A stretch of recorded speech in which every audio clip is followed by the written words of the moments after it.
அது சம்பந்தமாக காவல்துறை ஒரு விளக்கத்தை தந்திருக்கிறது. சம்பந்தப்பட்டவர்களை கைது செய்வதற்கு தீவிரமான நடவடிக்கைகளை மேற்கொண்டு வருகிறார்கள். அவ்வாறு குற்றச்செயல்களில் ஈடுபட்டவர்கள் வண்டியிலே ஒரு கட்சி கொடியை கட்டியிருப்பதால் அதற்கு கட்சி பொறுப்பாக முடியாது. யாராயிருந்தாலும் அவர்கள் மீது கடுமையான நடவடிக்கை எடுக்க வேண்டும். காவல்துறை அதிலே மெத்தனம் காட்டக்கூடாது. அவர்கள் மீதான நடவடிக்கையை உறுதிப்படுத்த வேண்டும் என்று வேண்டுகோள் விடுக்கிறேன். வணக்கம், நான் திரைப்பட தயாரிப்பாளர் எம் சௌத்ரி தேவர் பேசுகிறேன்.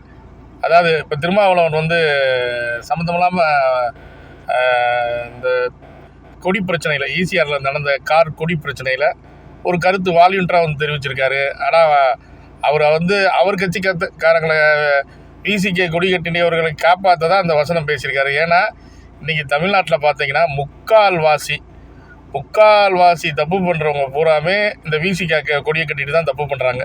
விசிகா கொடியை கட்டி ரவுடிசம், விசிகா கொடியை கட்டி கட்ட பஞ்சாயத்து, விசிகா கொடியை கட்டி நிறைய இடங்களில் பார்த்தீங்கன்னா நடக்கிற அக்கிரமங்கள், அநியாயங்கள், இடம் ஆக்கிரமிப்புகள், நில ஆக்கிரமிப்புகள் எல்லாமே இந்த விசிகா கொடியை கட்டி தான் நடக்குது. அது எல்லாருக்கும் தெரிஞ்ச விஷயம்தான். அதனால் அந்த தப்பு செய்கிறவங்களை காப்பாற்றுறக்காண்டி அவரே முன் வந்து கட்சி கொடி கட்டியிருக்கனால கட்சி கொடிக்காரங்க நினச்சிடக்கூடாதுன்னு சொல்லி பொதுத்தளத்தில் அவரே ஒரு வாக்குமூலம் கொடுக்குறாரு.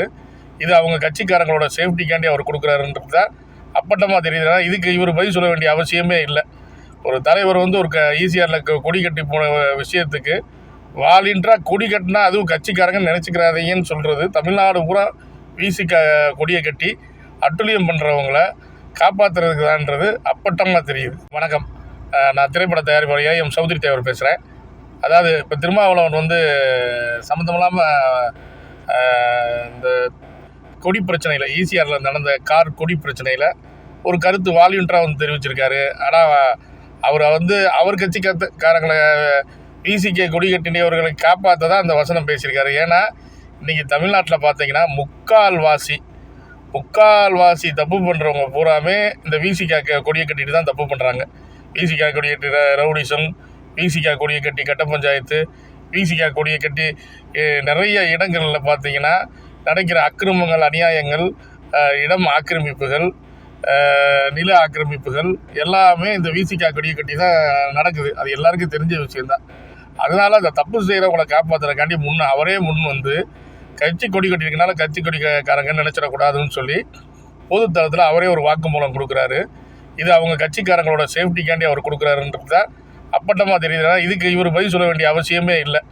ஒரு தலைவர் ஒரு ஈசிஆரில் கொடி கட்டி போன விஷயத்துக்கு வாலின்றாக கொடி கட்டினா அதுவும் கட்சிக்காரங்க நினச்சிக்கிறாதீங்கன்னு சொல்கிறது தமிழ்நாடு பூரா விசிகா கொடியை கட்டி அட்டுழியம் பண்ணுறவங்கள காப்பாற்றுறதுக்கு தான்ன்றது அப்பட்டமாக தெரியுது. இதுபோன்று முக்கிய நிகழ்வுகள், அரசியல் தகவல்களை ஆழமாகவும் மாறுபட்ட கோணத்திலும் அறிந்து கொள்ள மறக்காமல் உங்கள் IND தமிழ் 24/7 பக்கத்தை பின்பற்றிக் கொள்ளவும். உங்கள் ஒவ்வொரு ஆதரவும் இதுபோன்று பல நிகழ்வுகளின் பின்னணியை அறிய உதவும்.